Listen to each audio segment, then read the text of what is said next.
My name is Matthew Martinez. Now I'm 35. I have a successful career, a stable income, a comfortable home in Seattle, and a deep, burning resentment that smolders within me, poisoning me every day. But let's start from the very beginning. I was born and raised in Orlando, Florida, a city that seems like a tourist paradise, but for locals it's anything but simple. Where for some there are amusement parks, sparkling streets, and eternal summer, for others there is a difficult reality hidden behind the facade of a festive life. In my area, everyone knew each other. There was no place for secrets, but there was room for ridicule. Since childhood, I understood that if you want to survive in such an environment, you need to be either strong or invisible. I chose the second one. As the youngest of three children, I knew from childhood what it was like to compete for attention. The older brother is a born leader, charismatic, confident, always in the center of events. A sister is an ideal, the pride of parents, a standard that should be met. What about me? I was that middle child who is not noticed, who is rarely admired, but for some reason always expects a lot from him. The constant feeling that you are somewhere in between, that you are not the first and not the best, has been ingrained in me since an early age. Maybe that's why I always felt a little alien in my own family, as if I was looking for a place that was already occupied by someone else. I was never a sports star, I had no natural charm, and girls did not look at me with admiration. But all this would not be so important if not for one detail, my most painful wound, something that became a constant source of shame and uncertainty. From early adolescence, I understood that nature had not treated me so generously where, as is commonly believed, a man should have pride. As a child, it didn't really matter, but over the years, the laughs in the locker room, the casual jokes thrown in, the glances that seemed to linger a little longer than necessary, all of this sank into my mind, leaving scars. Every visit to the pool or school locker room became a challenge for me. I felt myself tense, anxiety growing inside me. It seemed to me that if I was left without the protection of clothing, the whole world would see my shame, judge me, and laugh.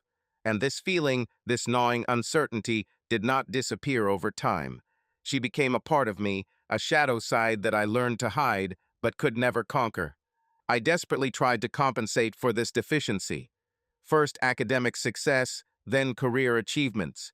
I pushed myself forward, worked harder than others, strived to be the best in everything that depended not on the body, but on the mind.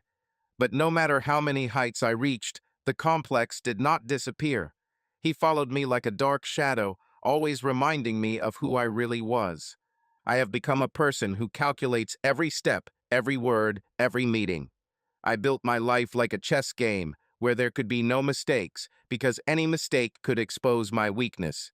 I learned to control everything, my voice, posture, facial expression, even my gaze, so that no one would guess that fear lives inside me. This fear became my eternal companion, an invisible enemy that I could not destroy, but with which I learned to live. I went to university in Atlanta as far away from the past as possible, from the memories that clung to me, not allowing me to breathe. Here I could start from scratch. I became what my parents always dreamed of me being, a promising lawyer, a person who has a future, status, respect. In this city, I was able to build a new version of myself, one who was not haunted by jokes from the past, one who looked confident, calculating, charismatic. I learned to play my role to perfection. Hide your complexes behind impeccable posture, behind the right smile, behind the confidence in your voice. I easily carried on a conversation, made acquaintances, aroused the sympathy and even interest of women. All I had to do was follow the script I wrote for myself. But no matter how much I worked on myself, no matter how much I convinced the world that I was different, a constant, gnawing anxiety remained inside. Fear that one day someone will look behind the mask, see the real me, and expose me. When I first saw Ashley, the world didn't just freeze, it seemed to shrink to the point where only her eyes remained, sharp and deep, like a blade that could cut through silence. I didn't look for her, didn't wait, didn't build romantic castles in my head. She burst into my life like a random gust of wind that rips an unlocked door off its hinges. The meeting was organized by my colleague, Mark Davis, one of those lawyers who always weave networks of connections between people without noticing it themselves. "You should meet her," he said one day, pouring us a glass of whiskey at the bar after a busy day at work. "You'll like her. Smart, with character, and most importantly, without pathos." I didn't pay much attention to his words, but a few days later Mark invited me to dinner with a small group. And there was Ashley. The evening began in a restaurant not pretentious, but not cheap either, with dim lights and the hum of voices, where everyone is trying to seem a little smarter than they are. I came with no expectations, slightly tired after a day of work, and a desire to quickly drink a glass of something strong. But then she appeared. Ashley didn't enter, she floated in, as if she knew that all eyes would involuntarily be drawn to her. Not beauty in the usual sense of the word, rather, some kind of attractive force, a mixture of confidence and mystery. Her voice, when she spoke, was low, with a slight hoarseness, as if she had just laughed at something that I had not heard. "So you're the mysterious lawyer Mark told me about?" she said with a slight grin, extending her hand to me. I squeezed her hand, warm and strong. "I hope he didn't praise me too much," I replied. She raised an eyebrow. "Oh, don't worry. I know lawyers always exaggerate." After this conversation, everything started to spin by itself.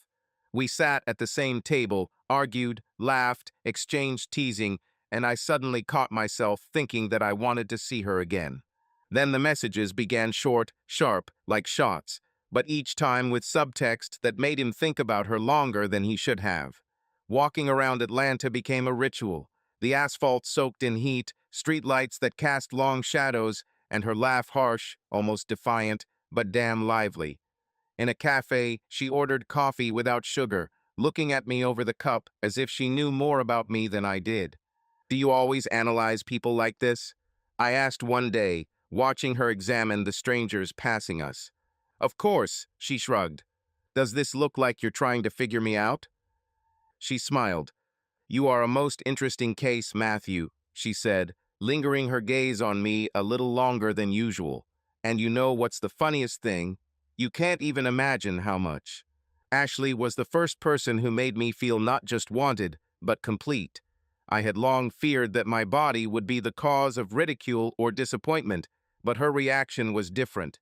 She didn't show it when she first saw me naked, and then, as if sensing my uncertainty, she slowly ran her fingers over my shoulder and whispered, "It's not the size that matters, but what you do with it."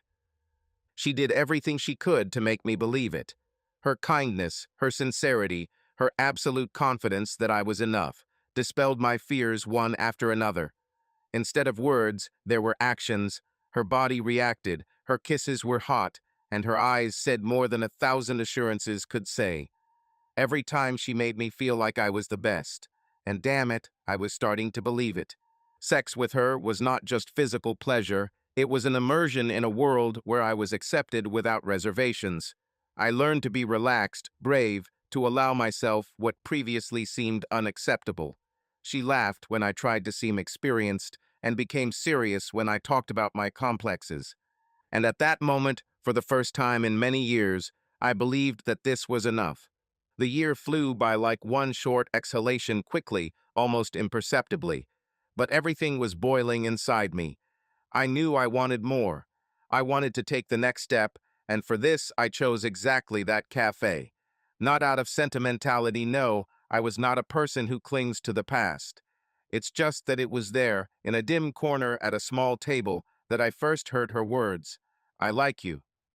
She said this with such intonation as if she was challenging him. Without embarrassment, without asking a question, as if she knew that the answer was obvious, that it could not be otherwise. The spring evening embraced the city with warm air, in which the aromas of fresh rain and blooming magnolias mixed. In his trouser pocket there was a ring, a small symbol of a big step, and it seemed red-hot, like red-hot metal. I gathered my courage and began to speak, but didn't have time. She just looked at me, barely smiled, nodded, and threw her short yes. It was as if this moment had been predetermined from the very beginning. It was as if she always knew that I would ask, and she would answer. Our marriage was like a well-tuned engine, It worked without failures. Coffee in the morning, her hand in mine in the evening, laughter that echoed from the walls.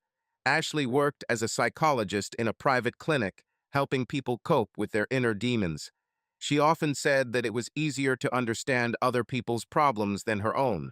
We went on vacation, trying to choose places where we could not just lie on the beach, but learn something new from ancient temples in Greece to secluded villages in France. Our conversations were never boring. We discussed books, films, philosophical ideas, and even argued about the future of technology. We met with friends, had cozy dinners at home, planned where we would go next year, and what steps we would take to grow in our careers. I thought that I had built a fortress, impregnable and protected from any storms. 10 years flew by unnoticed. Time erased boundaries, days merged into a familiar rhythm, and life went on as usual. Ashley and I seemed to have the perfect work-life balance. She continued to work as a psychologist in a private clinic, helping people fight their fears and worries. I delved into legal practice, focusing on complex cases that required analytical thinking and endurance. But lately, I started to notice that something has changed. Ashley became more and more absent-minded, her gaze often lingered in emptiness, and her thoughts seemed to be hovering somewhere far away. She spent a long time at work, and at home increasingly preferred to retire to her office, explaining this by fatigue and difficult cases at the reception. She was less and less interested in our family affairs, rejected invitations to meet with friends, and our conversations turned into routine phrases, devoid of the former warmth. At first, I didn't attach any importance to this. The work of a psychologist has always been emotionally challenging, and I knew that Ashley sometimes had a hard time dealing with other people's stories. She told me more than once about patients who needed special support and how she worried about their fates. Sometimes she came home silent and thoughtful, but this was temporary. Usually after a few days off, she became her old self again. But this time it was different. Her mood did not improve, and the distance between us seemed to increase every day. She laughed less often, was almost not interested in our joint plans, and our evening conversations were reduced to short, abrupt phrases. "Are you okay?" I asked one day at dinner, when she pushed the plate away for the umpteenth time, barely touching the food. She looked up at me with tired eyes and smiled tightly. "Yes, it's just a difficult situation at work. A client with a very difficult story. I need time to digest everything." I nodded, trying not to press. This was nothing new. She always cared deeply about her patients. I decided that it was better not to stress myself out, but a slight anxiety had already settled inside. Every day her behavior became more and more distant. She began to return home later, citing additional consultations, and increasingly said that she needed to be alone to collect her thoughts. I tried to convince myself that this was just work, that, as always, she was delving too deeply into other people's problems. After all, this has happened before. I woke up late, enjoying the rare morning when I didn't have to rush to work. The sun was already high in the room, and the aroma of freshly brewed coffee was in the air. I stretched, enjoying this feeling of unhurriedness, then lazily got out of bed and went downstairs. Ashley left long ago. She was on duty at the clinic, and the whole day was at my disposal. After a breakfast of avocado toast and strong coffee, I decided it was time to clean up. Work and other worries left our home in slight chaos. Old newspapers piled up on the coffee table, books were scattered on the sofa, and traces of last night's dinner remained in the kitchen.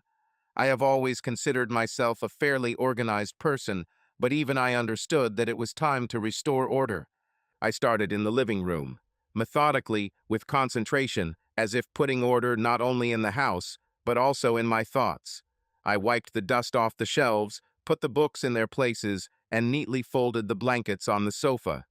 With every movement, the space around became more orderly, comfortable, as if regaining its breath. This feeling was strangely transmitted to me. Then he went to the kitchen. I washed the dishes, wiped down the countertops, and threw away unnecessary packaging. I suddenly noticed that I was even enjoying it. The process, which seemed routine, suddenly acquired an almost therapeutic effect. Simple mechanical movements calmed me down, and gave me a feeling of control over something tangible. When I got to the bedroom, I decided to take care of the drawers in the nightstand. As always, little things accumulated there that were forgotten over time. Old receipts, buttons, small accessories, empty medicine packages. I sorted through them as if I was sifting out the unnecessary not only from space, but also from myself. And suddenly my hand came across a small box. Plain, black, without any inscriptions. She was unremarkable, but for some reason she smelled of something. Unfamiliar, or, on the contrary, too familiar. My heart froze for a moment, and then, succumbing to a sudden impulse, I opened it. Inside was a sex toy, brand new in packaging. I paused for a second, looking at it, then slowly closed the box and put it back in the drawer.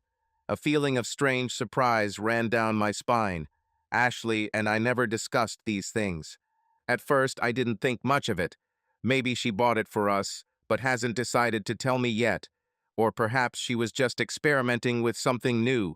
In the end, it was quite normal. We are adults, and everyone has the right to personal preferences. I continued cleaning, but the thought of the find returned periodically. I suddenly wondered when exactly she bought it. Lately, Ashley has often been absent-minded, distant, and said that she has difficult cases at work. Perhaps it's just a coincidence, and I'm needlessly stressing myself out. However, there was something nagging at the back of my mind, a slight feeling of unease that I couldn't immediately explain.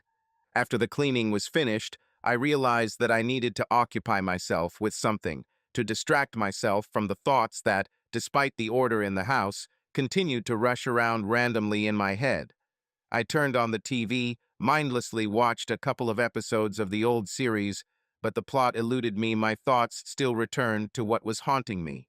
Then I decided to switch to something more tangible, something that could bring joy not only to me, but also to her. I went to the kitchen and started cooking. I wanted to do something special for Ashley, even if it was just for a regular dinner. I chose her favorite dish, pesto pasta, and paired it with rosemary-baked chicken, the aroma of which filled the kitchen with a warm, homey feel. I hoped that this small gesture, this dinner, prepared not out of habit, but with thoughts of her, could at least slightly reduce the strange distance that had recently invisibly stood between us. Maybe just one evening without omissions, without tense silence, when we will just be together, remembering how it was before, when everything between us was simpler. A few days passed, and I began to notice changes in Ashley's behavior.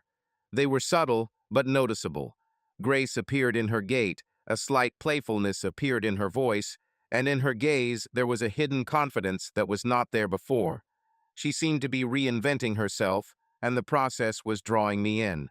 The first week, it still felt like a game. She laughed more often, casually touched my shoulder, ran her fingers along my arm, lingering a little longer than necessary. Something new appeared in her kisses: persistence, desire, exploratory interest. It was as if she was testing the boundaries of what was permitted, experimenting, observing my reaction. Each of our evenings became more and more eventful. We dined by candlelight. She sat opposite, slightly shaking her glass of wine, and her look spoke more than words. When I tried to carry on a normal conversation, she would interrupt me, subtly touching my neck with her lips, and there was something mesmerizing in her movements, making me forget about everything. In the second week, the changes became so obvious that it was no longer possible to ignore them. She didn't just flirt, she completely seized the initiative, playing the game by her own rules. If before our intimacy was familiar, predictable, rooted in comfort and routine, now everything has changed. She no longer waited for me to make the first move. Now her movements were confident, her desires were obvious, and her touches were decisive. She chose the rhythm, set the pace, led me along, leaving no room for doubt. There was an authority in her voice that I had never heard before, and in her gaze there was a spark of insolence from which a wave of excitement and something else rose inside me. It turned on, hooked, excited to the limit, but at the same time it left a strange feeling of dissonance. It was as if something in her had changed so much that I no longer fully understood who was in front of me. Our nights became different. Sometimes she would wake me up in the middle of the night, her body hot, demanding, craving closeness. She whispered in my ear, forcing me to completely surrender to the moment, leading me, making me understand that she was no longer the same as before. I succumbed to this, but I could not get rid of the feeling that something had changed, and not only in her behavior, but also in her body. It no longer felt the same as before. It was at this moment that my brain began to work at full capacity, analyzing every detail of her behavior. Her gaze was increasingly fixed on the screen of her phone or laptop, and when I walked past, she closed the tabs too quickly.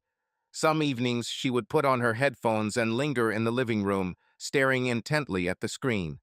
At first, I didn't attach any importance to this. She could have some work to do, new hobbies, or just a desire to be alone. But soon I began to notice a pattern. When I walked into the room, her face changed. She looked like I had caught her doing something personal, which was weird. I told myself that I wouldn't bother asking questions right away, that I'll give her time. Maybe I'm just screwing myself over. But the disturbing thoughts stuck in my head like splinters, and the more I tried to ignore them, the deeper they grew. I tried to convince myself that everything was okay, that change was natural. But was it? One night, when Ashley fell asleep, I lay next to her, listening to her even breathing, and felt the tension inside me only growing. The room was dark, but my mind was boiling with guesses. At some point, I just couldn't stand it. Carefully, holding my breath, I reached for her phone, trying not to wake her. I wasn't going to go too far. I didn't want to be the one invading the personal space of a loved one. But somewhere deep inside, I already knew. If I don't check, if I don't see with my own eyes, I won't have peace. Because the fear of the truth was insignificant compared to the painful unknown. When I unlocked the screen, I saw the browser history. There were too many links to video platforms that were broadcasting content of a clearly non-standard nature. These were video chats where users could communicate in real time, as well as collections of videos with men who were united by one feature: physical data that significantly exceeded the average, and mine was even more so. I swiped my finger across the screen, studying recent searches, and felt my insides tighten. Questions swarmed in my head, crawling on top of each other, replacing each other, circling like annoying flies, not allowing me to concentrate on a single thought. Is this just curiosity, or something more? Why now? Why so abruptly?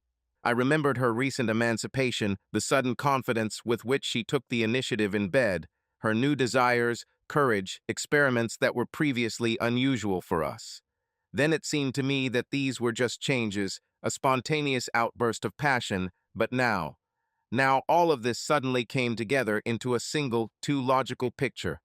From this realization, a strange, viscous feeling came over me, a mixture of anxiety, confusion, and some kind of dull, suppressed anger. Something heavy squeezed in my chest, as if a cold metal fist was clenching inside me, not allowing me to breathe. It was similar to the feeling when you accidentally trip on the stairs, a moment of absolute panic, when the world loses its support and your heart falls somewhere down. I felt an unpleasant cold running down my back, and my fingers involuntarily clenching into fists. What if everything I told myself was a lie? What if the answers I was so afraid of getting were closer than I thought? I didn't know if I was ready to accept the truth. I didn't know if I could bear what I might find. But he understood one thing: it was too late to retreat. There was no turning back. I scrolled through the messages. Some of them were sent late at night when I was already asleep.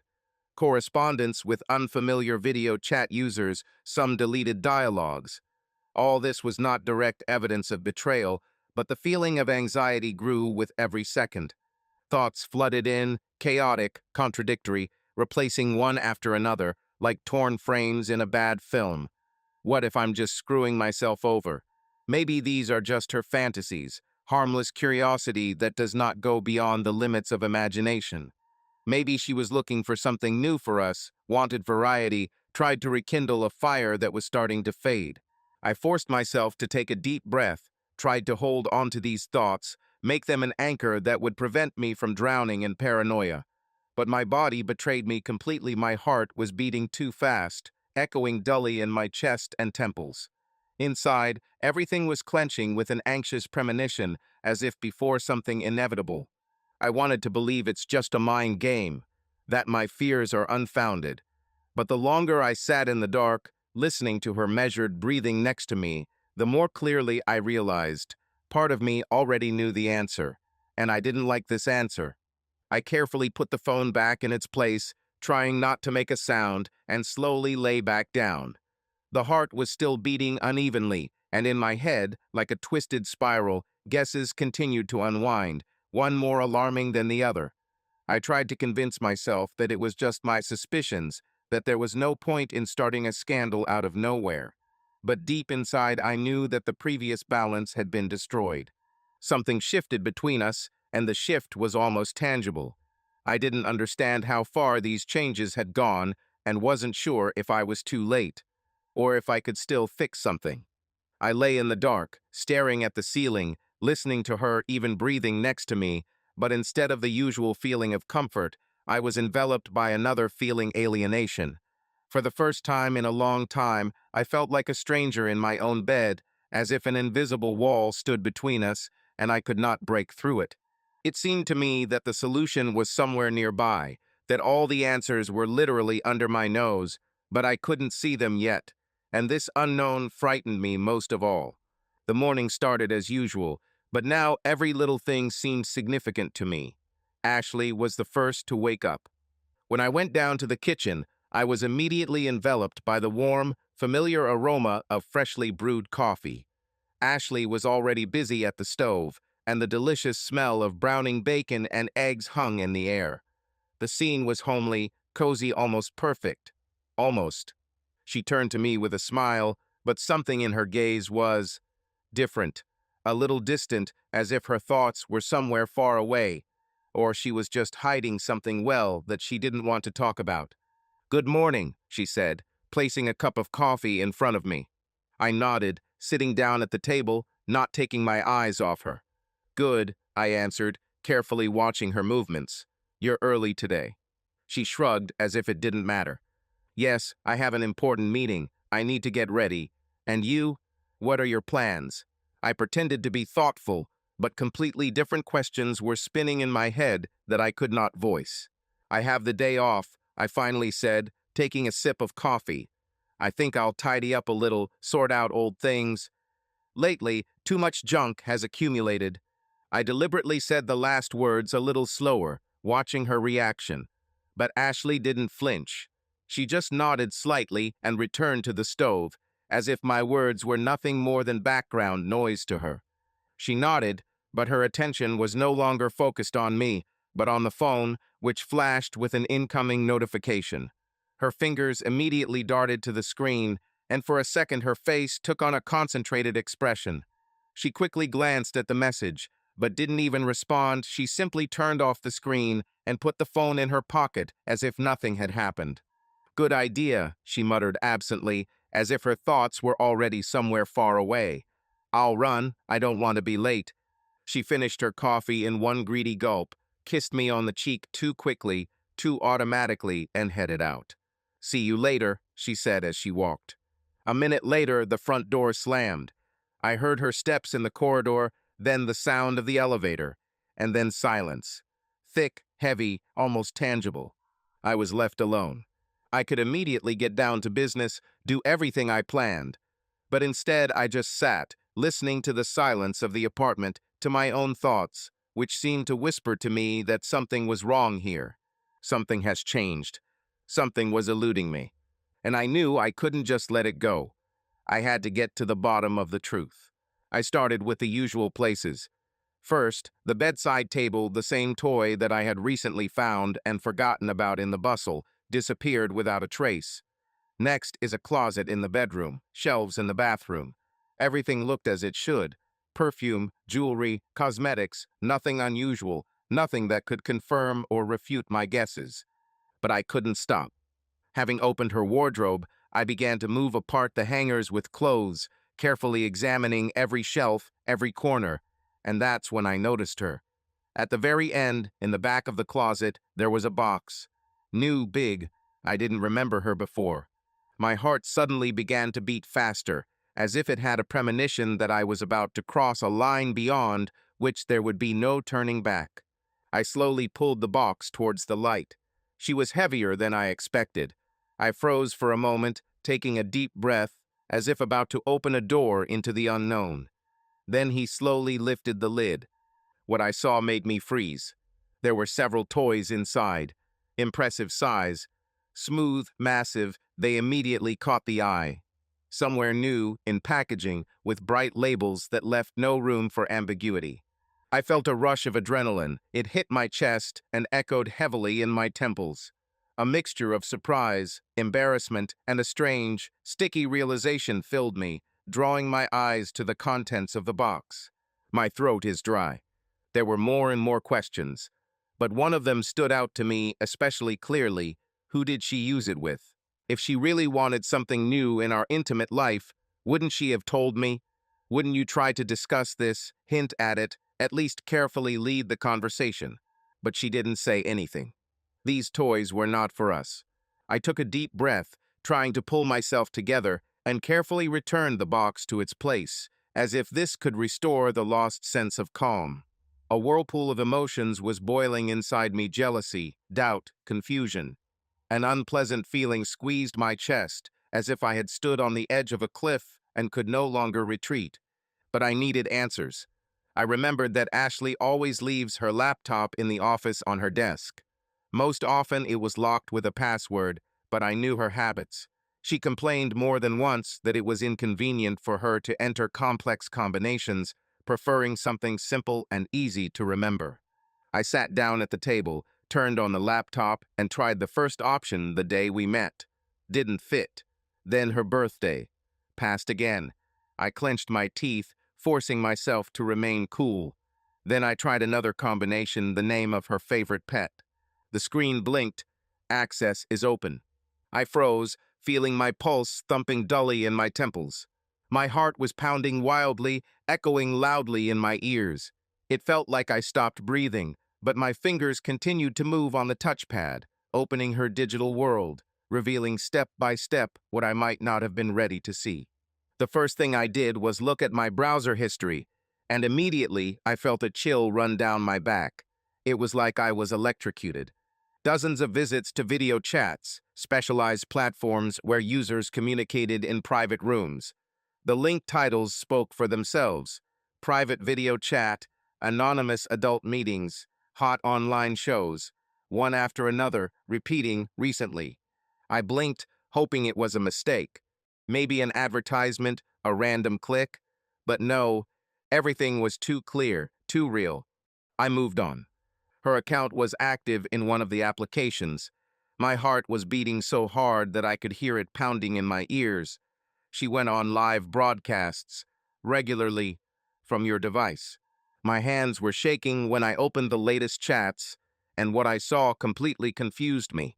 She wasn't just flirting. She took part in private video sessions, talked to strangers. The messages that flashed before me were too frank, too obvious, and some of them hinted that everything was not limited to just conversations. My chest felt tight, as if icy fingers were digging into it. A strange, unbearable feeling flooded me, a mixture of rage, pain, betrayal. I took a deep breath and went to the video folder. Among them were recordings of her sessions. She didn't just watch, she was an active participant. I froze, unable to tear myself away from what I saw. Everything was mixed up in my head. I closed my laptop and leaned back in my chair. The question was what to do next. I have often heard the expression that pain can spur a person to decisive action, to changes that were impossible without a strong emotional push. I once thought this was an exaggeration, a nice metaphor from psychology books or motivational speeches designed to shake up those who have been stuck in their comfort zone for too long. But now I understand. There is some truth in every cliché. The pain I experienced turned out to be a catalyst for actions that I would not have even thought of a week ago. I sat motionless, feeling the icy realization spreading inside me that my life had changed at that second. The air seemed heavy, as if before a thunderstorm, thoughts were racing chaotically, but one of them flared up especially brightly. Without thinking, as if in a trance, I took out my phone and dialed the number of a person I trusted, albeit with reservations. Daniel. He once helped me on legal issues, but his real value lay elsewhere in his ability to dig deeper, to find what is hidden, to penetrate into places where ordinary people do not even try to look. We crossed paths at work several times, and I already had to resort to his not entirely legal, but damn effective methods. If anyone could shed light on what was happening, it was him. The phone rang, and after the second ring, a sleepy, slightly hoarse voice was heard. "Hello, Matt. I hope you have a good reason for calling this early." I swallowed, trying to control my voice, but the tension cut through even through the carefully controlled tone. "Hey, Dan," I managed, squeezing the phone in my hand until my knuckles turned white. "I need your help. Something complicated, personal." There was silence on the other end of the line, but I knew Dan was already on. I could almost hear him shaking his head, throwing away the remnants of sleep. "Crap. Okay, speak." Daniel didn't ask any more questions. He simply promised to be with me in an hour and a half. I knew he had an almost uncanny ability to sense when a client was serious. Today, it was obvious even through the telephone receiver. He understood. My business is not a matter of profit, not just another professional necessity. It was something deeper, personal. While I was waiting, I tried several times to distract myself. I washed the dishes even though the sink was almost empty. I sat down at my laptop and opened some legal matters that had been lingering over me for several weeks. I even tried to understand it, but the words merged into a meaningless stream. Thoughts were not obeyed.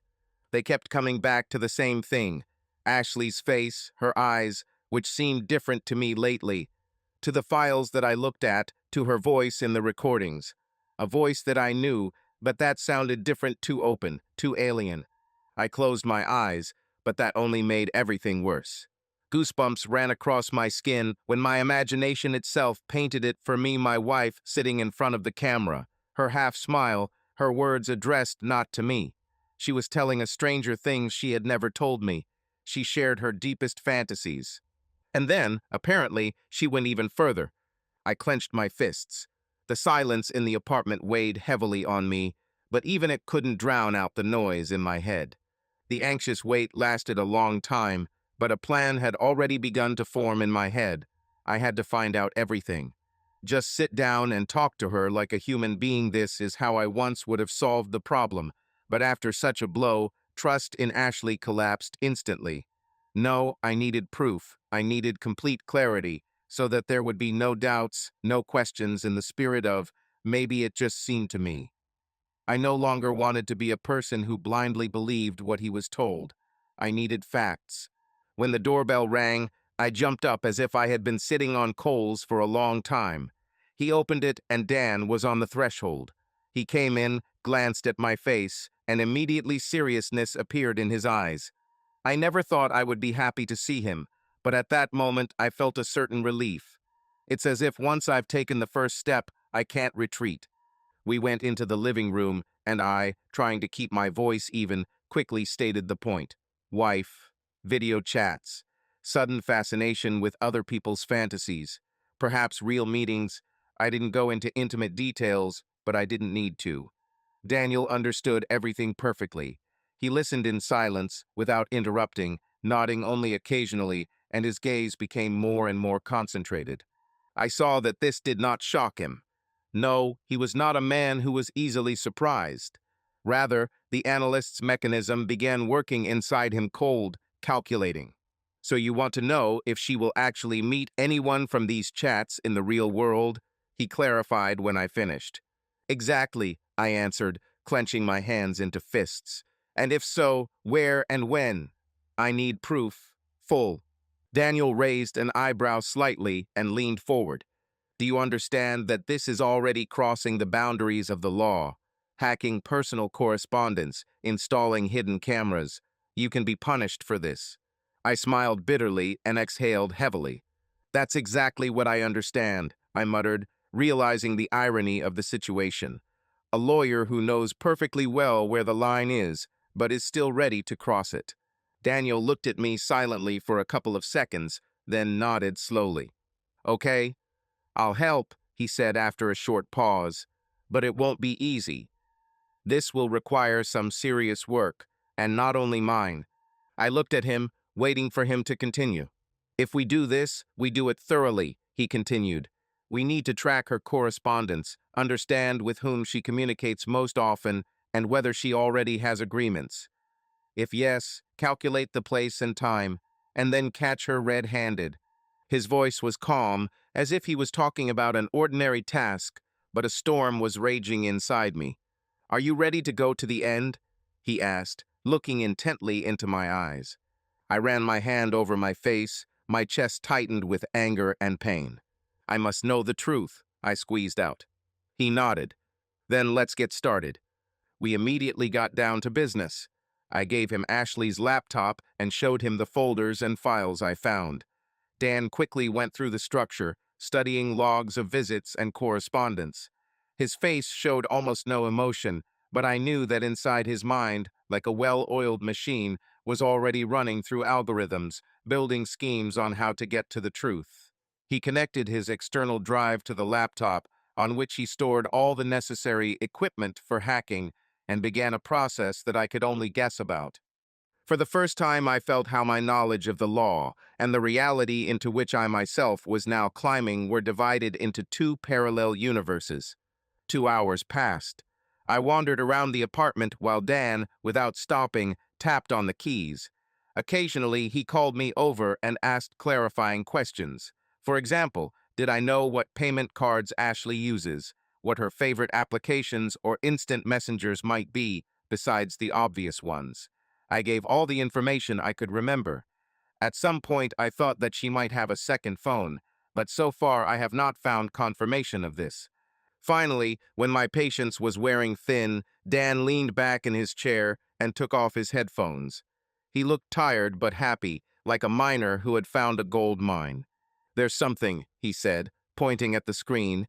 "I found correspondence in one hidden application. It appears to automatically delete messages after a few hours, but some traces remain on the server. A normal user would not be able to see this. But there is a thread here that mentions a specific meeting place and time." My heart seemed to leap into my throat. "And what's there?" I asked with excitement. "Baywood Suites Hotel, tomorrow, lunchtime. The room number is 214, apparently." I closed my eyes, trying to process what I heard. It was no longer an imaginary picture in my head. This was reality. Number, time, place, everything is specific.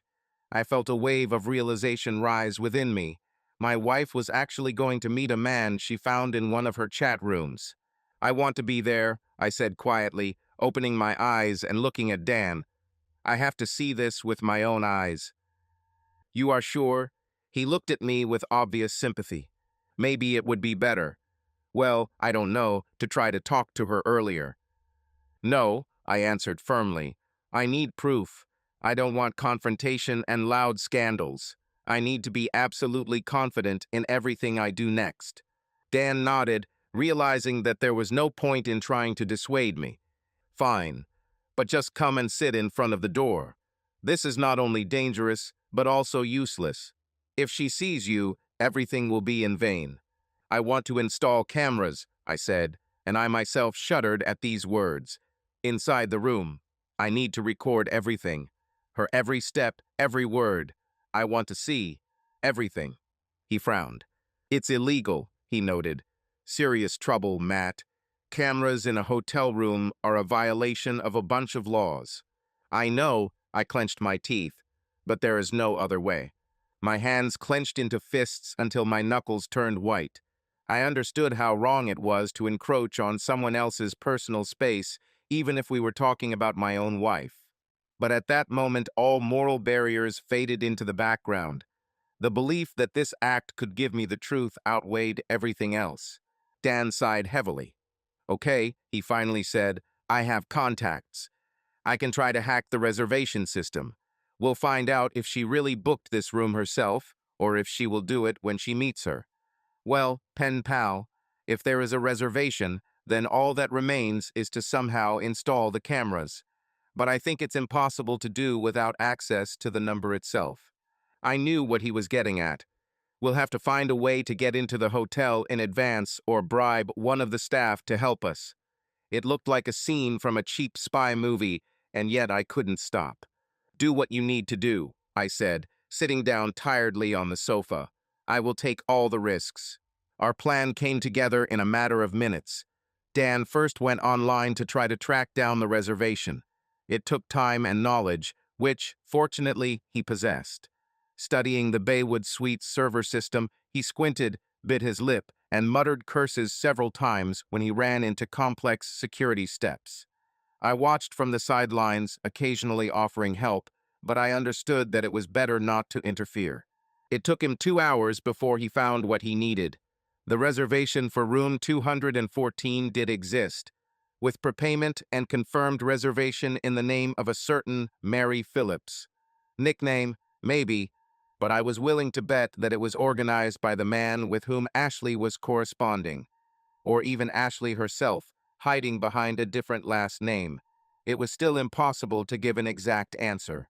Dan leaned back, rubbing his eyes. It looks like she or he in general, one of them did everything carefully. Payment via a virtual card. The data is fake, but an advance payment has been made. The number will definitely be busy tomorrow. What's next? How do we install the cameras? I asked directly, trying not to think about how terrible the very thought of secretly observing my wife sounds. Dan opened a new search and began to correspond with someone. I knew that he kept in his contact list people who knew how to solve issues locally. In particular, those who could get a low-level position in a hotel or had connections in the service industry to gain access to rooms. I have a friend, her name is Lauren, Dan explained, without looking up from his correspondence. Last year, she worked part-time in various hotels, but now, well, it doesn't matter what she does. I'll try to reach her. If she's lucky, she'll be able to talk to her colleagues who work at Baywood Suites and see if they can get hidden cameras through them. I didn't say anything, just nodded. My head was spinning, but I couldn't and didn't want to stop. This took a few more hours. We managed to go to the store, eat quickly, and then return to the computers. Finally, in the evening, Dan looked up from the phone and grinned with satisfaction. It seems everything is settled.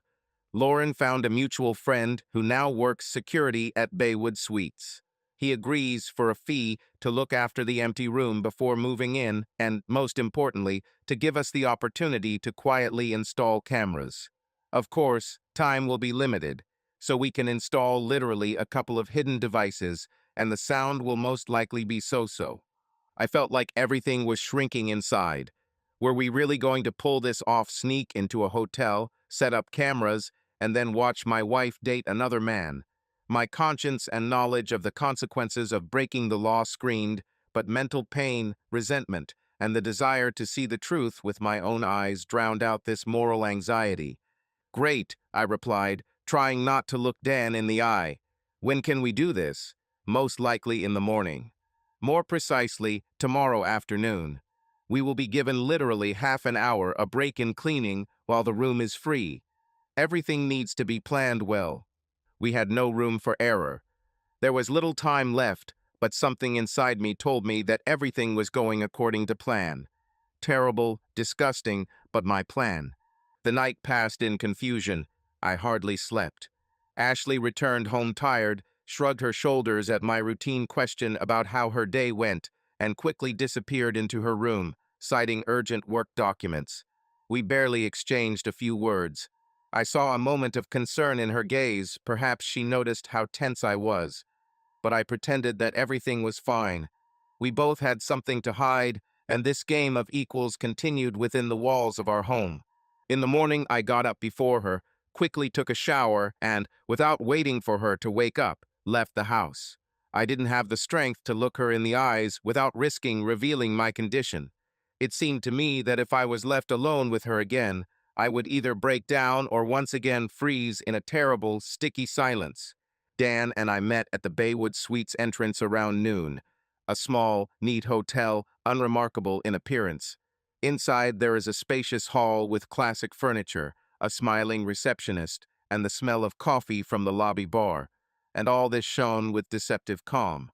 We walked past the guests, behaving like ordinary clients, and went up the stairs to the second floor, without attracting attention to ourselves. The same Lauren acquaintance was already waiting for us, a short guy in a security guard's uniform, who cast a quick glance at us and silently nodded, pointing to the door at the end of the corridor. Number 214. My heart echoed loudly in my chest when I saw a sign attached to the wall. It seemed that the number itself was looking at me like a mockery. Here it is, your result. We went inside after the guard used the master key to open the door. The room was standard, nothing luxurious. A large bed in the middle of the room, a couple of armchairs by the window, a TV on the wall, bedside tables, and a wardrobe at the entrance. Everything is clean, neat, and unnoticeable. It was as if restraint itself was breathing from every corner. I was even afraid that we wouldn't be able to hide the cameras unnoticed. Everything was too visible. But Dan was prepared. He pulled out several tiny devices that looked like regular ballpoint pens and buttons, only without the logos. He explained that these are the latest mini cameras with wireless signal transmission, capable of operating for several hours in autonomous mode. One was disguised as a smoke detector, the second as a small decorative element, and we installed the third inside the TV unit, leaving only a tiny lens at the level of the ventilation grill. It all took about 20 minutes. All this time the guard stood at the door, nervously looking into the corridor. When we finished, I looked around. The place looked as if no one had ever entered. We left exactly the same pillows and bedspreads. Everything was in its place. It would seem like an ordinary room in which dozens of guests stay per day. But now he was locked in my mind, like a stage in a theater where the most tragic performance of my life would take place. "It's ready," Dan said in a whisper. "The cameras are connected. The signal will go to our host through an encrypted channel. I can stream everything to your laptop. But keep in mind, it's better for us to be nearby because the connection may be lost." "I understand," I answered, also for some reason in a whisper, although there were no strangers around. "I think we can rent a room here to remain unnoticed and watch the broadcast." That's what we decided. The guard nodded, took his reward, and we left the room, trying not to leave any traces. On leaving the hotel, we politely inquire about the availability of rooms. The girl at the reception smiled and offered us room 216, one door from 214. A bitter smile flashed inside me. How simple everything is. Taking the keys, we went back up and checked into room 216. There was exactly the same interior, only the furniture was arranged in a mirror image. Dan sat down at the table, took out his laptop, and checked the camera. A black and white picture of number 214 appeared on the screen, slightly distorted, but quite clear. You could even see the pattern on the bedspread. He turned on the sound silence, only some rustling could be heard from somewhere in the corridor. "I'll set up the recording," he said, turning to me. "Everything that happens will be saved on the hard drive." "Thank you," I squeezed out, feeling how everything inside me was shrinking. From that moment on, time passed painfully long. It was about 2 o'clock in the afternoon. The meeting, according to the correspondence, should take place around lunchtime. I spent these hours waiting as if in a dream. At first Dan and I sat silently, watching TV. Then we tried to chat about something abstract, about politics, about my past affairs, about music. But the conversation didn't go well. I constantly glanced sideways at the laptop, where the empty number 214 was still broadcast. Dan decided to go out for coffee, inviting me to get some air. I refused. I couldn't bring myself to leave this observation post. I was afraid that she would come earlier, that something would not go according to plan. Left alone, I lay down on the bed and stared at the ceiling. A thought flashed through my head in passing. Or maybe I've already crossed the line. Maybe it's better to drop everything and leave. But the memory of how I saw her video chats, how she enthusiastically talked to strangers, looked at their bodies, scattered compliments, it instantly returned me to a state of cold determination. Dan returned half an hour later, handing me a glass of coffee. The hot drink sobered me up a little and brought back a sense of reality. We sat side by side, listening to the other guests mutter behind the thin walls, some laughing, some talking on the phone. And in the midst of this everyday routine, I waited for my world to collapse. The first alarm went off right on schedule. The camera recorded movement. A figure flashed through the doorway, but disappeared almost immediately. I leaned toward the screen, my breathing quickening. Maybe one of the service staff. After all, at the reception upon check-in, they usually give out the keys closer to the check-in. But what if this is the same mysterious man? A minute passed, and the door opened again. This time a tall man entered the room. The image was not the clearest, but in general terms I saw him. Dark hair, broad shoulders, he seemed to be about 30 or 40 years old, maybe a little older. He threw the sports bag onto the chair and looked around, as if checking the situation. He walked up to the bed and ran his hand over the bedspread. There was a sense of confidence in his movements, a certain habit of such meetings, as if this was not the first time he had used this method. I looked at the screen, and a disgusting feeling grew inside me. Standing in front of me was someone who probably slept with my wife, or he was going to sleep with her today. Well, Dan said with a bitter intonation, it seems that this is it. The man sat down on the edge of the bed, took out his phone, and began typing something. He spoke in a low voice, but the camera did not catch this sound too clearly. I could only make out fragments, already here, waiting. Perhaps he was calling Ashley or texting her. My palms were sweating and my stomach was churning with panic. I didn't take my eyes off the screen. Everything that happened was a surreal nightmare for me. Time passed slowly. The man, apparently, was also nervous, although he tried to keep it up. He walked around the room, sometimes checking the window, looking at his watch, and looking at his phone again and again. We sat behind the wall of this room, hidden in the darkness, watching a stranger. But why a stranger? Script. The doors of 214 slid open again, and she appeared on the screen. Ashley, my wife. My vision darkened, and I almost dropped the glass of unfinished coffee. But with an effort of will, he forced himself to watch. She entered the room carefully, as if checking the situation. She closed the door behind her and froze for a moment, meeting the gaze of this man. Something in her face told me this was not the first time she had seen him. This was not the first meeting. There was already some kind of connection between them.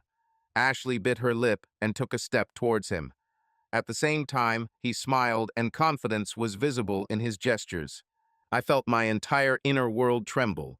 My heart was pounding so hard it felt like it would jump out of my chest. My mind seemed to be split. One part screamed, "Turn it off, go away, stop this now," and the other ordered, "Look, remember, you need the whole truth." By force of will, I forced myself to sit and not turn away. Dan seemed to understand how hard it was for me. He turned off his phone so there would be no distractions and sat next to her without saying a word. Maybe he thought that words were completely inappropriate here. On the screen, Ashley approached the man, and they exchanged short phrases. I didn't hear them in full, only fragments. "Glad you came. I wanted to. How much time do we have?" Everything inside me was burning with resentment. I heard laughter, quiet, nervous, but there was some kind of intimacy in it. The same feminine giggle that I once thought was cute when she first met me. Now it was addressed to someone else. Their faces were so close that I could no longer distinguish who was making the first step. A moment, and they kissed. My wife, the woman to whom I swore my eternal support, whom I loved, stood 2 steps away from me behind the wall and pressed against another. It felt like I had been punched in the gut. But the worst was yet to come. This kiss was followed by something that I could not imagine even in my sickest fantasies. In the depths of my soul, with the last of my strength, I tried to find at least a grain of rational explanation. Perhaps she was mistaken, confused, she needs help. But the picture that unfolded in front of me refuted all these assumptions. Everything that happened was mutual and passionate. I didn't want to see, but I couldn't look away. The camera captured every gesture. Their dialogue became fragmentary. I could only distinguish phrases like, "You promised," "Show me what you can do." She whispered something in response, and I felt my insides shrink. They clearly knew each other not yesterday, because the hints and half-hints sounded as if they were continuing some long-standing dialogue. Maybe we should turn off the sound, Dan suggested quietly, seeing how pale I turned. I shook my head. I needed to hear everything, see everything. It may cripple my soul, but I will not give up. The scene developed rapidly, and the worst thing is that instead of the previous furious anger, I began to feel some kind of chilling emptiness. It was as if I had stopped being myself and became an observer of someone else's film. Somewhere in the depths of my consciousness arose, "Stop, enough, you already understand everything." But I couldn't get up. I was chained to the screen with a feeling of doom and treacherous melancholy. The words sighs flashed through their dialogue again, even more openly and loudly. I couldn't tell whether he was saying it himself, boasting, or she was repeating it herself with admiration, but the fact remained that this topic seemed to inflame them even more. At that moment, something inside me seemed to break. All my conversations with Ashley replayed in my head, her assurances that size is not the main thing, her support, her tenderness, her smile when I was so vulnerable. It turned out that all this is nothing more than an illusion, or was she simply tired of deceiving herself and was now looking for replenishment from another? I bit my lip. I had a hard time suppressing the urge to smash this laptop to smithereens. Dan repeatedly cast worried glances at me, but I stubbornly did not take my eyes off the screen. I was so disconnected from reality that I barely noticed how I was clenching my hand into a fist, pressing my nails into my palm. Perhaps half an hour passed, maybe more. I lost track of time. When the bastard and Ashley finally started talking, I heard snippets of their tired conversation. "We could do this more often," he muttered. I I need to think," Ashley sighed quietly. "I can't just disappear from home. My husband might notice." My heart skipped a beat. It's strange that I was still experiencing another twinge of jealousy, but still. Obviously, she was still afraid that I would guess that she had a lover. This seemed especially absurd to me because right now I am sitting behind the wall and watching everything through cameras. I expected that everything would start to burn in my soul, but no. Instead, I was filled with dead silence. It was as if all the emotions had burned out, leaving only a scorched plain. "Maybe then you'll leave him?" the man asked, seeming genuinely interested. "I don't know," she answered. "It's difficult for me. I'm used to the stability that we have with him." She didn't finish. "Let's just enjoy what we have." On her face, I saw a shadow of sadness, almost regret. Or did I just imagine it? Maybe. She closed her eyes. The man looked at his watch and nodded. Apparently, he didn't want to stay long. He got up, took a towel, and disappeared into the bathroom. Ashley, left alone, turned on her side for a moment, and her gaze fell on the phone. Maybe she was thinking about what I was doing now. I saw her face, there was no despair in it, rather fatigue. Why is she doing this? What hole inside her made her commit betrayal? I also asked myself these questions, but I couldn't find an answer. They got dressed a few minutes later, acted like everything was fine. A couple of everyday phrases. "Hurry up, it's time to leave. I'll text you in the evening. Be careful in the parking lot." That's all. I didn't hear an agreement about a new meeting, but the phrase, "I'll write to you," sounded quite confident. It became clear, today is far from the end. Finally, Ashley left the room, and the man locked the door and also left 214. Dan silently leaned back in his chair, turned down the volume, turned off the broadcast, and looked at me. "What's next, Matt?" he asked quietly. What's next? Good question. I felt empty to the core. Without strength, without emotions, without a future. I looked at the black laptop screen, where just a second ago I had seen the most cruel betrayal of my life, and I understood. There was no turning back. Everything that was once our family crumbled to dust before my eyes. "I don't know," I finally answered. "I really don't know."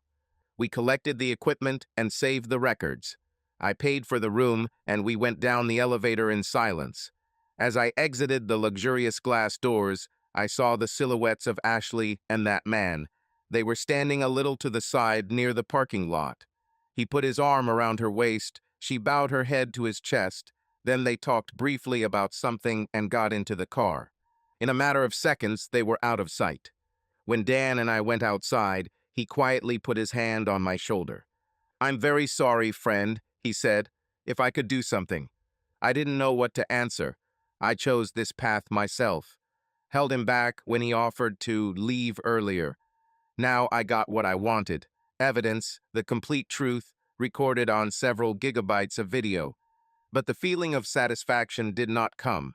"Thank you," was all I said. "You did what you could. Then I will act on my own." He nodded, realizing that now was not the place or time for questions. We drove off in different directions, and when I was left alone in the car, I sat behind the wheel for some time without turning on the engine. I looked at the evening lights of the city, at the cars flying past, at the couples holding hands, at the people laughing, enjoying the day off. I thought, in their eyes, the whole world is normal, but for me, it collapsed. I don't remember how long I sat there, probably 10 minutes, maybe more. Then he slowly started the engine and drove out onto the road. I was in no hurry to go home. I just felt that inside me, in the very depths of my consciousness, the foundation of some new line of behavior was being laid cold, calculating, without unnecessary emotions. I became determined to never let anyone humiliate me like that again. Of course, the logical question is, what to do with these recordings now? Pursued me, but I drove him away. I'm not ready to talk to Ashley or take official action yet.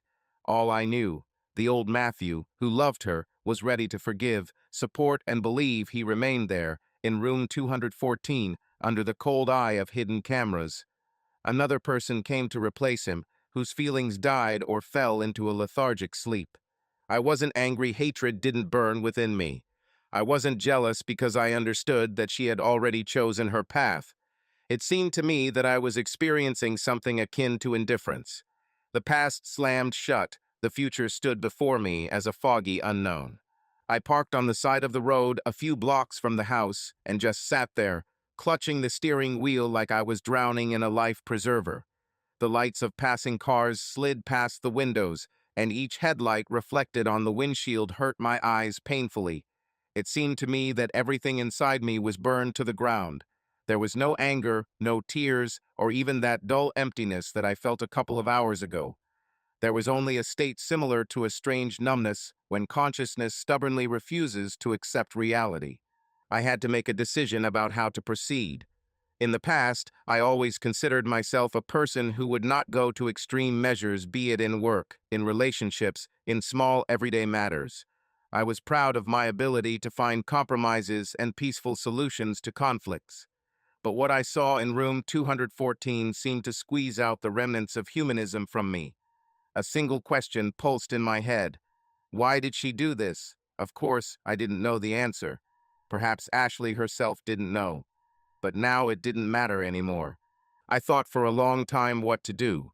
Part of me, still tormented by love and memories of a happy past, whispered barely audibly, "Go away silently. Just say what you know and turn around. Let him live as he knows."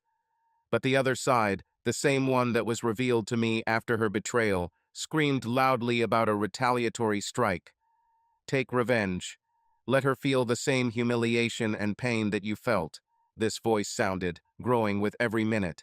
And at that moment, I realized that I had already made a choice.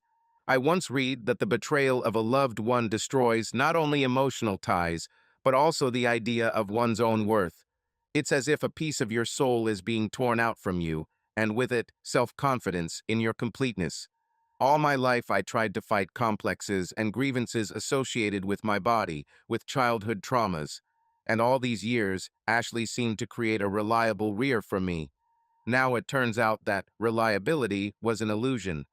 This realization burned inside me. I didn't just feel betrayed, I felt deceived at my most important point of vulnerability. My hand automatically reached for the phone. The contents of Dan's hard drive, namely the video recording in room 214, were already on my personal laptop. The copy that, contrary to all logic, I duplicated for myself lay in the cloud, protected by a password that no one knew about. That evening, before driving home, I made several calls. One of them was to contact Dan again. I demanded from him access to the raw material, to all the photographs, screenshots of correspondence, and additional video fragments that might have been there. For what? He asked briefly and, judging by his tone, seriously concerned. I need everything, I replied. Don't ask questions. Dan knew how to read intonation and understood that I would not leave it halfway. He cursed briefly, but after a few minutes he sent me the link. You are entering dangerous territory, Matthew, he said finally. I just thanked him and hung up the call. When I got home, Ashley was already there. She was sitting on the living room couch with her arms crossed and looking tired. I immediately noticed that she had changed her clothes, and her hair was still damp from the shower. Most likely, she took a bath to wash away the smell of a strange man. At this thought, I felt physically ill. Hello, she said when I entered. You're late. I didn't answer. He didn't even glance at her. I walked into the bedroom and slammed the door behind me. I didn't want to hear her voice. I didn't want to look at her. I was afraid that an attack of either rage or weakness would come over me, and I swore not to show either one or the other. She seemed to shout something after her, perhaps asking if everything was okay. I didn't hear and didn't want to hear. So the night passed.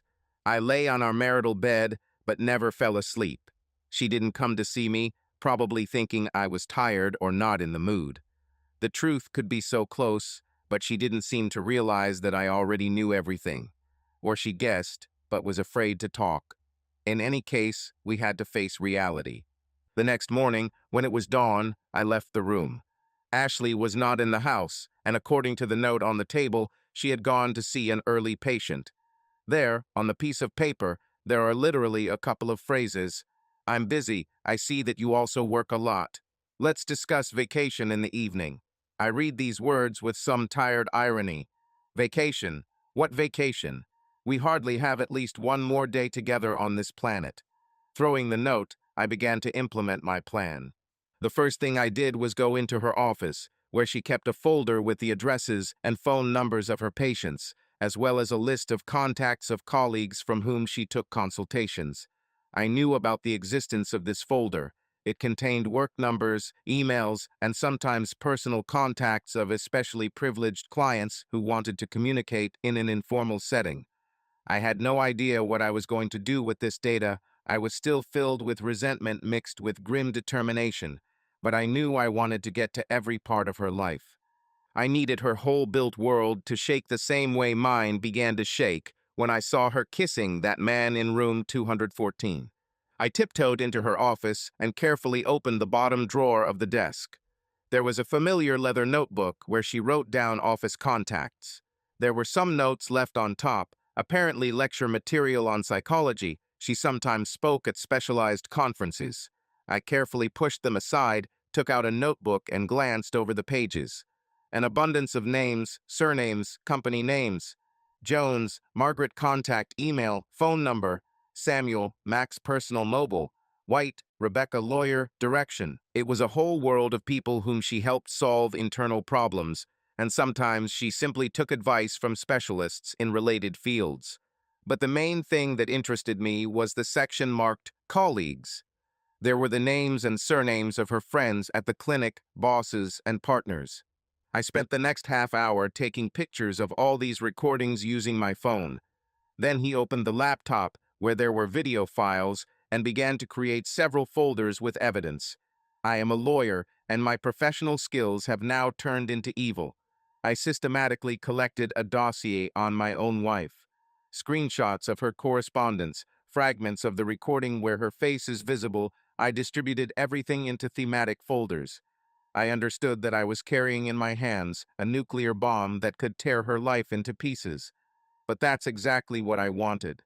At that moment, I remembered the words of my ethics teacher at the university. Sometimes the most terrible weapon is the truth that a person wants to hide.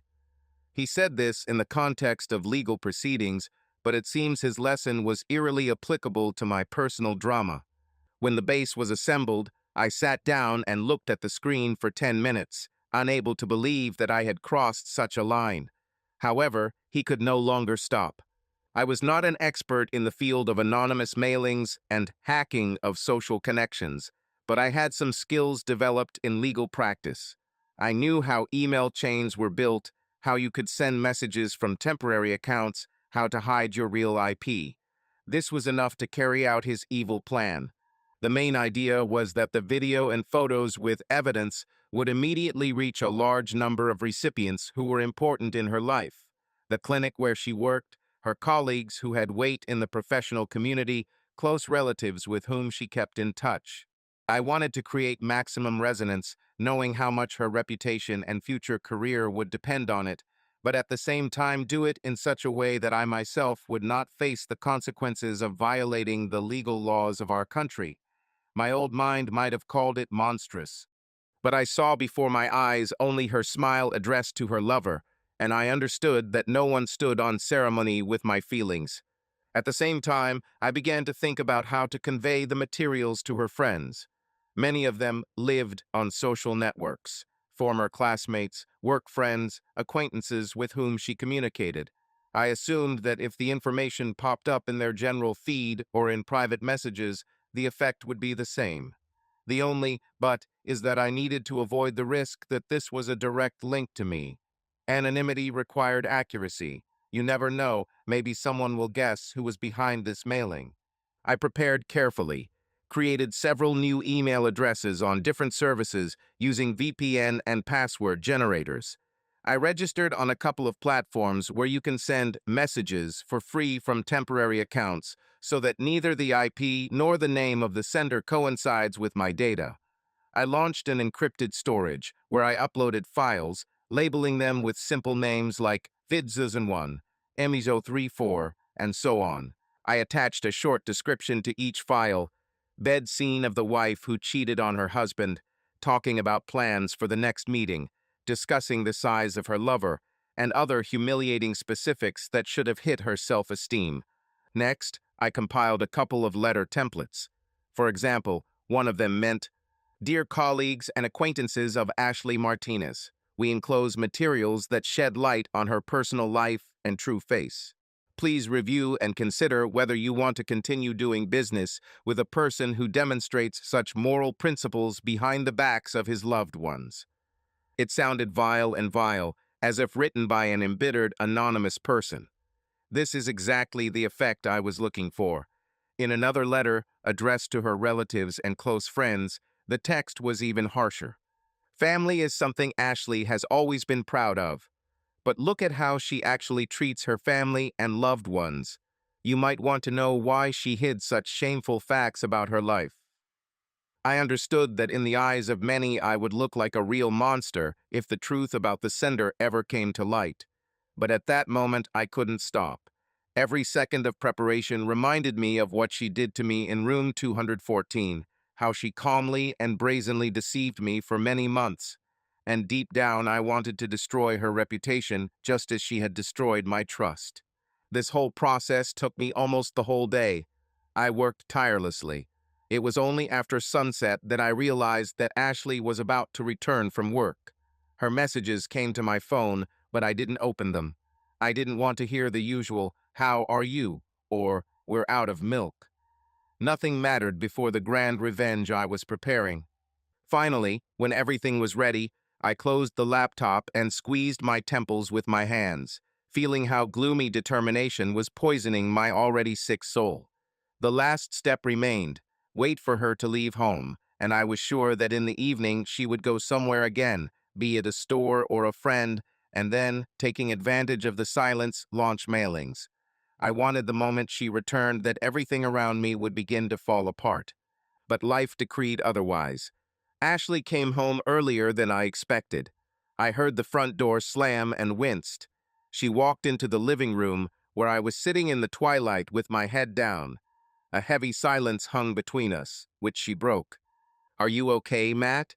she said quietly, with some sincere anxiety in her voice. I looked up sharply. Her face was tired, but quite friendly, as if she was really worried about me, not suspecting anything that I knew of her secret. This contrast turned everything inside me. I felt a wave of disgusting bitterness rise up in my throat. Yes, I answered briefly. I knew that I couldn't cause a scandal now. The risk of breaking down and saying something that I would later regret was too great. My plan meant that everything had to fall on her suddenly and completely. I needed time to discreetly hit send on all my canned emails, but she was ahead of the curve. "Don't you want to talk?" she asked, taking a step forward. "About what?" I responded coldly. "I see you haven't been yourself these last few days." We began to communicate less. One could hear excitement in her voice. I couldn't believe she was trying to act caring and interested. Maybe deep down she was still tormented by her conscience, and she realized that she was close to exposure. "Ashley," I finally said, "I'm just tired. Let's not now." She frowned, but remained silent. She stood there for a couple of seconds, as if waiting for me to change my mind, and then turned around and went into the kitchen. I was even sorry that she didn't insist. Inside, I was burning with a desire to throw the video in her face, to shout that it was all over. But cold rationality held me back. The whole evening passed in silence. We, like two ghosts, wandered through different rooms. I specifically avoided places where she could intercept me and try to start a sincere conversation. I knew that at such moments she had a talent for melting the ice, but now this ice was impenetrable. At some point, I heard her coming up the stairs, apparently going to take a shower or change clothes in the bedroom. This was my chance. That night, after Ashley fell asleep, I left the house and drove to a 24-hour office supply store. I bought a simple white envelope and a sheet of good thick paper there. On the way back, I stopped at the supermarket and bought two large boxes, one regular, the other gift, in which I could put various things. When I returned, I sat down at the kitchen table and began to write a letter that I intended to leave for her.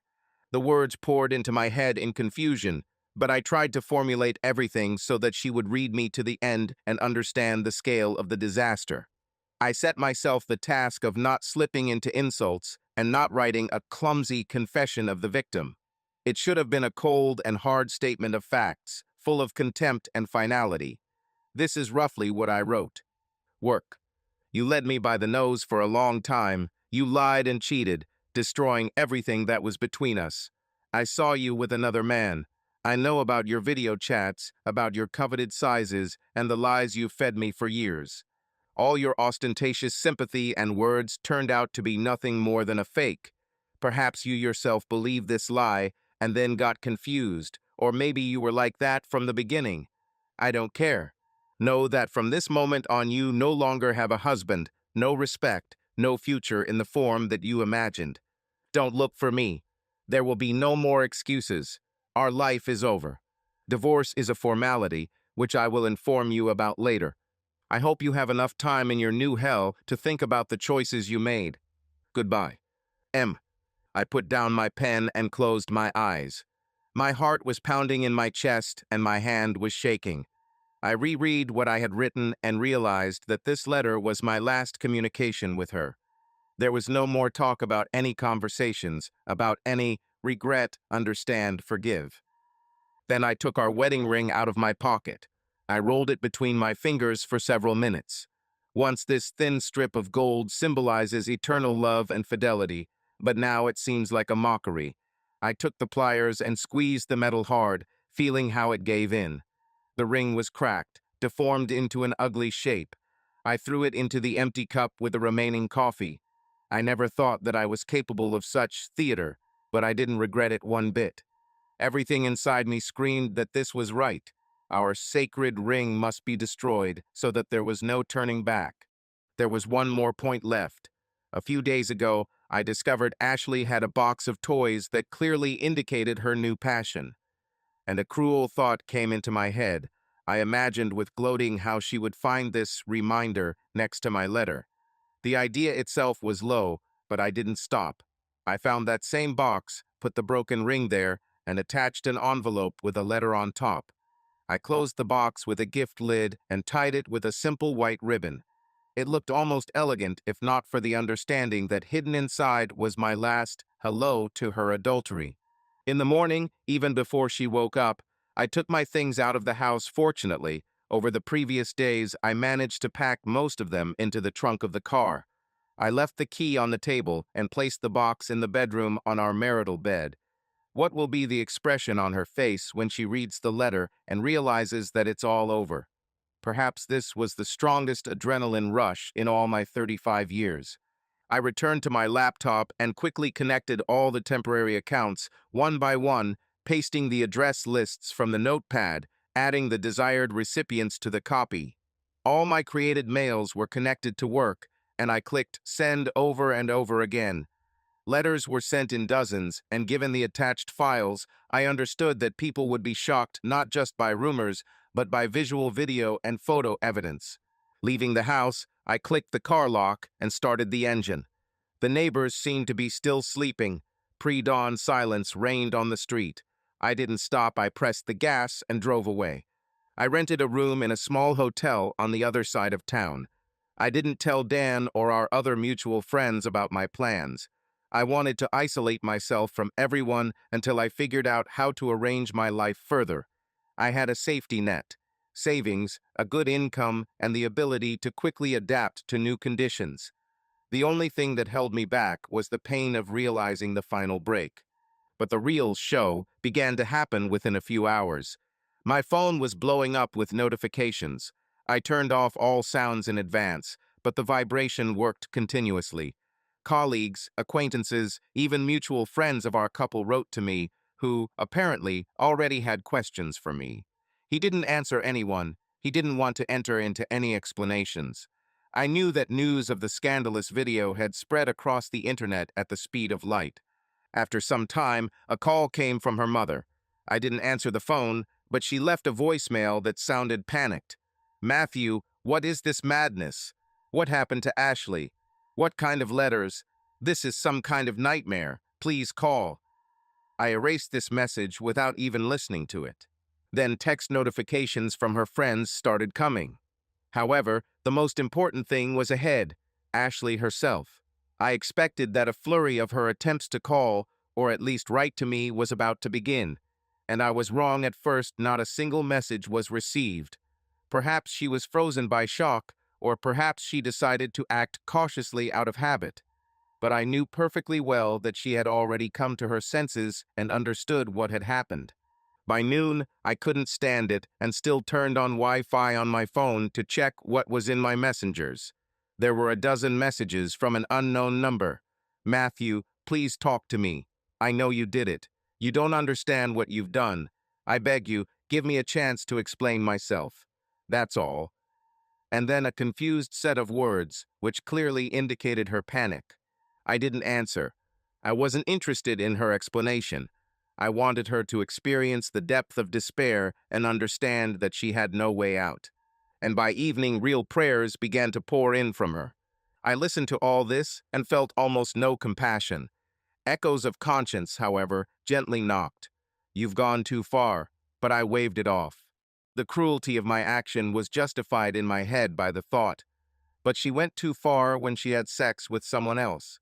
When she laughed at my complexes, hiding the truth in correspondence with her lover.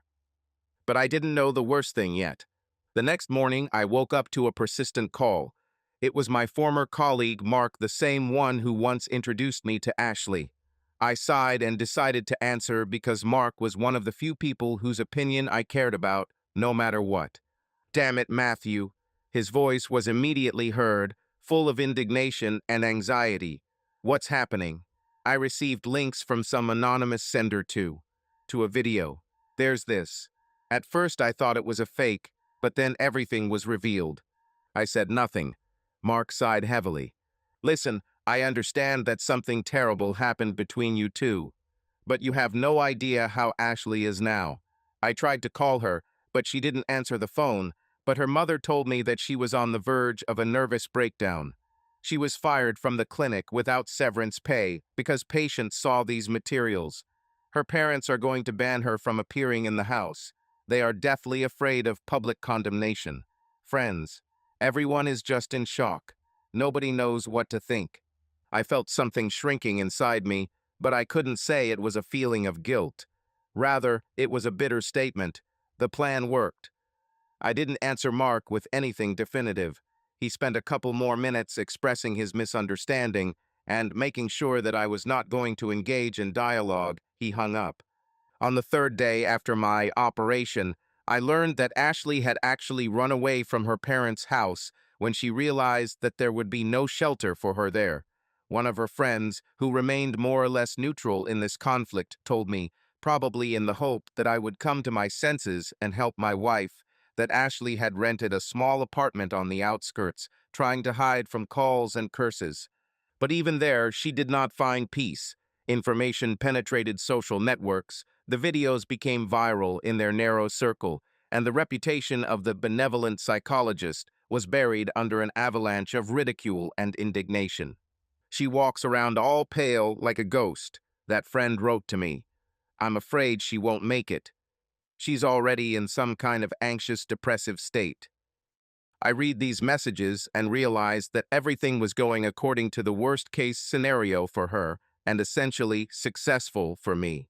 But anxiety began to stir in my soul. What if she really can't handle it? I didn't want her to die. Or did I? No, I probably didn't want to. I just wanted her to feel the pain of betrayal at its fullest. However, when a couple of days later I found out that she was admitted to a psychiatric hospital, something broke inside me. I received a call from an unfamiliar number. I answered, and a deep female voice identified herself as a nurse from the city psychiatric clinic. She asked if I really was Ashley Martinez's husband, and if I could provide some information about her insurance policy. In terms of, I asked in amazement, what's happening? We need proof of identity and payment, the voice continued calmly. Your wife was admitted to us in serious condition, accompanied by police and emergency medical personnel. Presumably, this is a nervous breakdown with aggressive outbursts. She is in poor condition. We need to sign papers. My heart began to beat at a frantic rhythm. Hello? Is it hard to hear you? She asked again. I pulled myself together with difficulty. Mentally, I understood that everything was going in the direction of my revenge. But the image of Ashley in the white chambers, with a confused look, gave me a shock that I did not expect. I wasn't prepared for things to go this far. Yes, I'm her husband, but we're on the verge of divorce, I finally squeezed out. I have all the documents. I don't know if I can sign anything for her. Okay, we'll contact her parents, the nurse responded and hung up. I was left standing in the middle of the hotel room, clutching the phone. I was overwhelmed with conflicting feelings. The next day, I went to my lawyer and filed for divorce, citing infidelity and inappropriate behavior of the spouse as the reason.